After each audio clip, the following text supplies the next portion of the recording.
কি করলি তুই? হ্যাঁ, কি করলি এখন? দাঁত বিরাজ করলাম, আবার কি করব? আর গামছাতে কি করছিস? গামছা দিয়ে চোখ মুখ ধুলাম, তাই মুছছি। বলো। সেদিন পাগলাখালি গেলি, কেমন লাগলো? হ্যাঁ, পাগলাখালি গেলি কেমন লাগলো? ভালো লাগলো। কি কি দেখলি? অনেক কিছুই দেখলাম, গাড়ি টাড়ি দেখলাম। ভালো লাগলো? কতটা? অনেকটা ভালো লাগলো। হ্যাঁ। সত্যি। আর ভোলে বাবার কাছে কি বললি? ভোলে বাবার কাছে, হ্যাঁ, ভোলে বাবার কাছে বললাম আমাকে ভালো করে দাও, আর একটা মানত করলাম যে আমি যদি ভালো হয়ে যাই হ্যাঁ। তো তোমার তোমার কাছে এসে আমি পুজো দিয়ে যাব।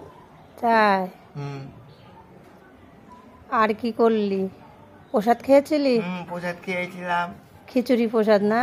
খিচুড়ি প্রসাদ। রাস্তায় বেরোলে সত্যি মা কত কিছুই না দেখা যায়। হ্যাঁ, হ্যাঁ। গামছা ওরম করে আছিস কেন? মুখ মোচা হয়ে গেছে।